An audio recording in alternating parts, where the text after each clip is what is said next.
Welcome to Black Ribbon Studio, where we chat about crochet, cross stitch, and lots of other fiber related goodness. My name is Denise. Today is January 31st, and this happens to be episode number 31. I'd like to take a moment to thank all of my viewers and subscribers for tuning in. And if you're new here, welcome. Really? Is it the end of January? I don't know about you guys, but I don't feel like I've accomplished an awful lot in January.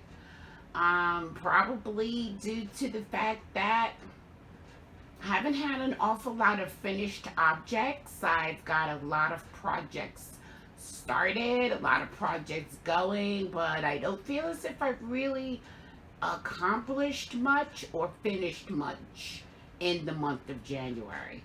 But that's okay, because we're just gonna see what February has to bring. So today we're going to chat about finished objects, works in progress, and acquisitions. So go ahead, sit back, relax, put your feet up, and let's get started.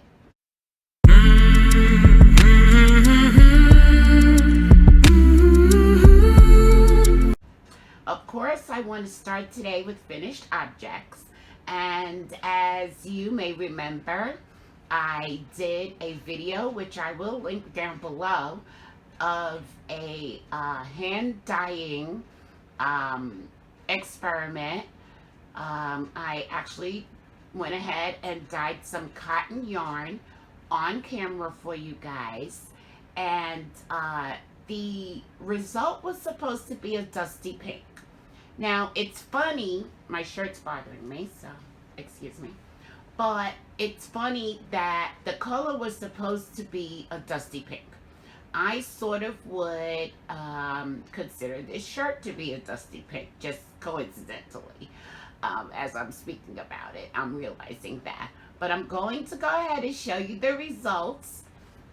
Because we weren't really sure by the end of that video what it was going to turn out to be once it was all dried and everything. And so here it is.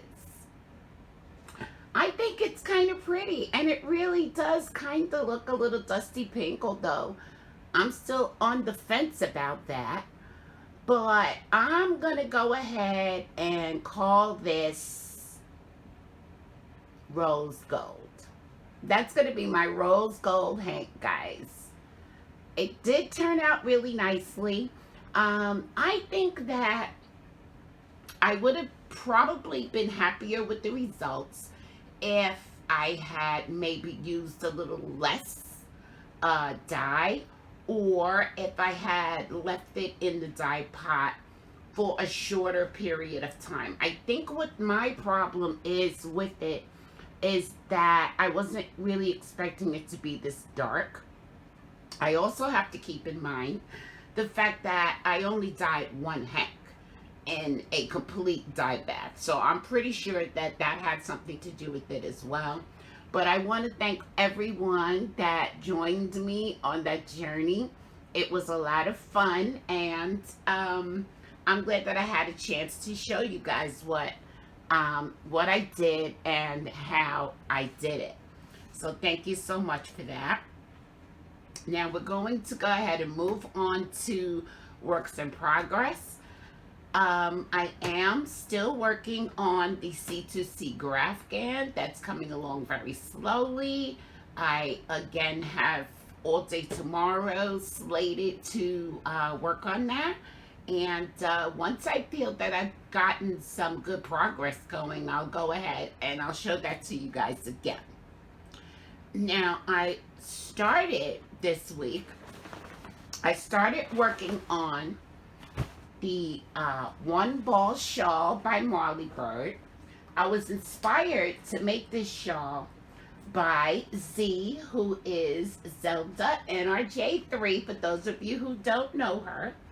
And also Ella of No Catchy Name. So I started it, and here's my progress so far. and I'm really, really liking it. It's working up very, very quickly. I believe I started this yesterday afternoon, and I just stitched and stitched until I just needed to go and do some other things. So I'm really liking it.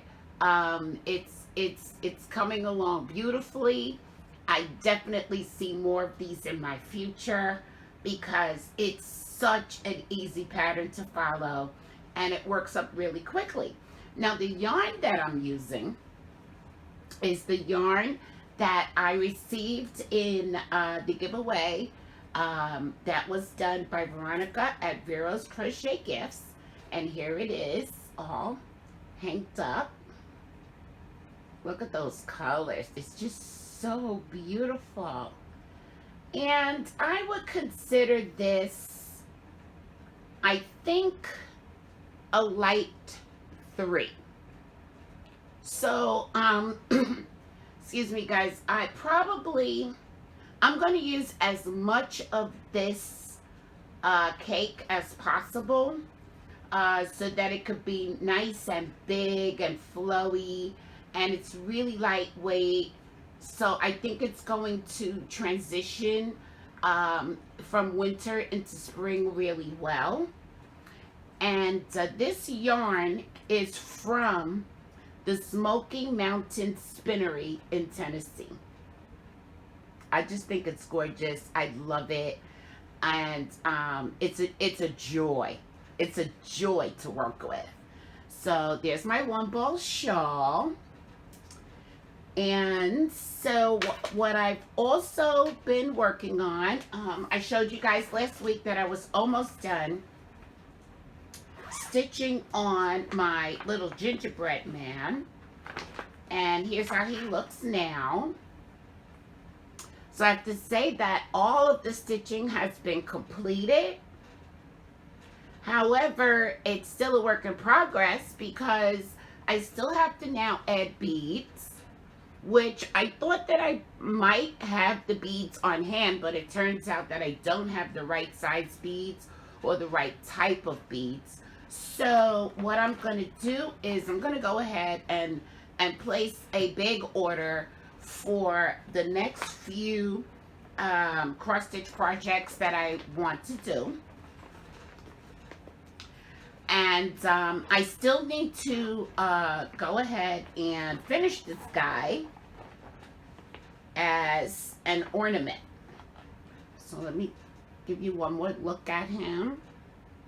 So you see he's still in his cloth, but I need to go ahead and finish him as an ornament. And I did mention in the Facebook group that it feels really good to not have to absolutely rush at the last minute in December to get these guys all finished up into ornaments. So it's good to be able to just take my time and try to make some a really cute little project out of that at the end.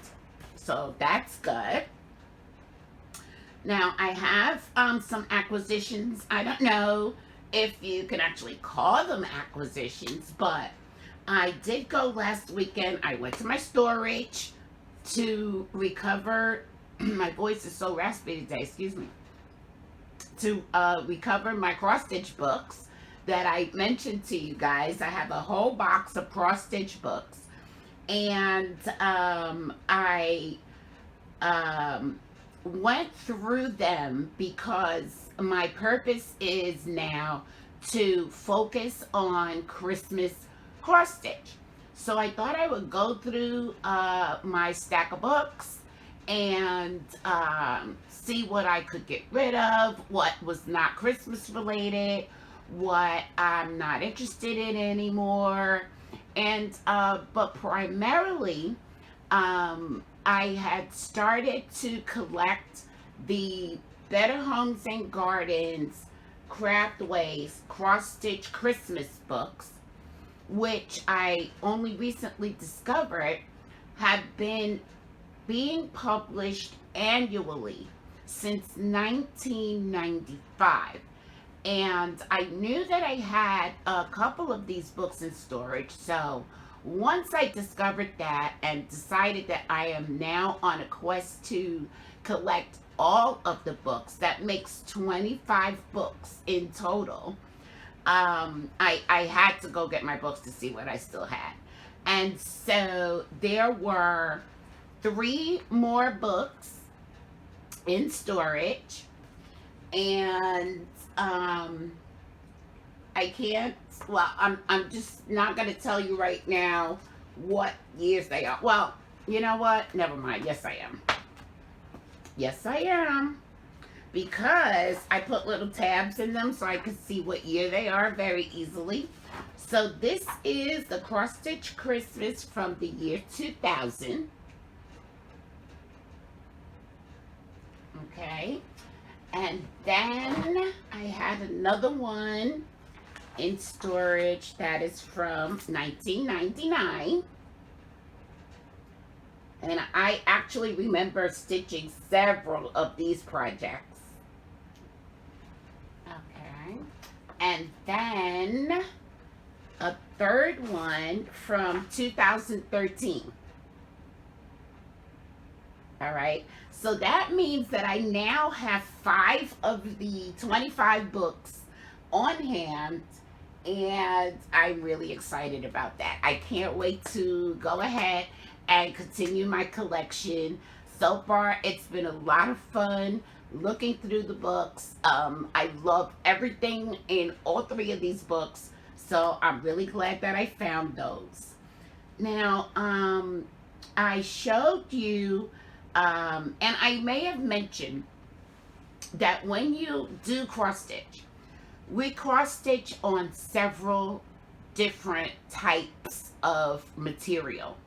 And my Gingerbread Man is stitched on a fabric that we call Ada. It's Ada fabric. And I enjoy working with Ada fabric. It's probably my favorite fabric to work on. But I was able to recover some other materials from storage that were with my books. And what I have is Perforated Plastic, which is this. I'm going to take it out of the package so you can see it better. Here's some perforated plastic. You can see the holes.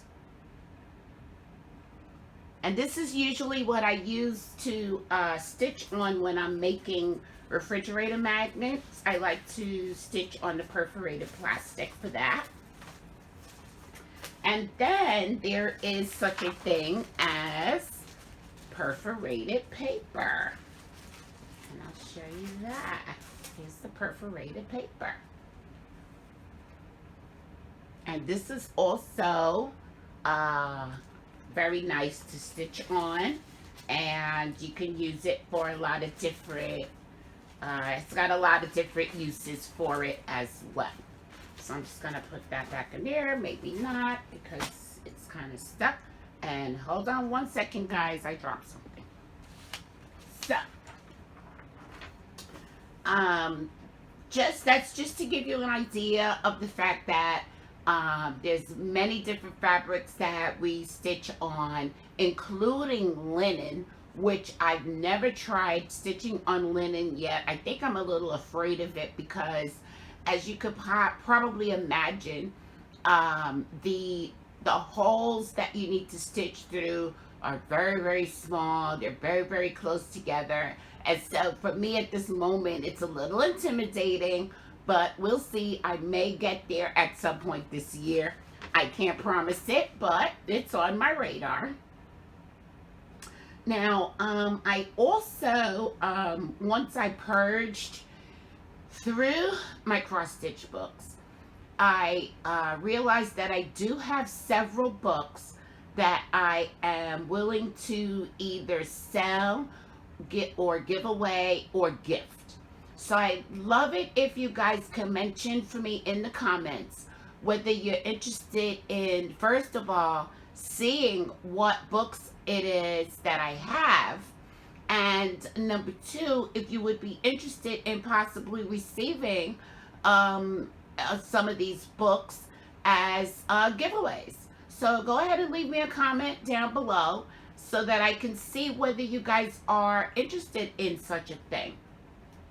Now, I just wanted to move on to tell you what is coming up. And so I spent some time this week kitting up the next few cross stitch projects that I'm going to be working on. And since the Snow Pal sampler that I shared with you guys is a large project, it's actually using 45 different colors of floss. And so I thought that it would make a lot of sense for me to go ahead and get started on kitting it. And I had this ring in my stash. I've never used it before now because I don't think I've ever done a project quite this large, although I have worked on some large projects in the past. And so I went ahead and put, this is the majority of the floss that I'll be using in that project. As I said, there's 45 different colors altogether, so that's going to be really, really interesting. And believe it or not, I don't have all the colors, and so that's going to be part of that order that I'm going to be placing soon. Also, I was tagged by Terry of Yarn Joy Podcast to do the Season of the Granny. Wow. Season of the Granny. I don't normally make granny squares. I have made a couple of granny square blankets in the past, and I am kind of considering maybe working on a scrap granny blanket for my bed. But I have to decide what it is I'm going to do for this challenge. And I will leave the video that Terry did. I'll leave that linked below in the description box as well, in case anybody else wants to join in on this challenge. We have until March 18th to complete the challenge. And a while back, I was working on a willow square, which I loved, and I wanted to go ahead and make some more willow squares and put them together, so I may revisit that. I'm just not sure what direction I'm going to take with this, guys, but stay tuned because there will be some granny square goodness coming up on my channel really, really soon. So that's really all that I have for you guys this week. And so I'm going to just leave you with words of inspiration, as I always do. And I want you to know that there's something in you that the world needs. Have a great weekend, guys. Until next time, remember, love.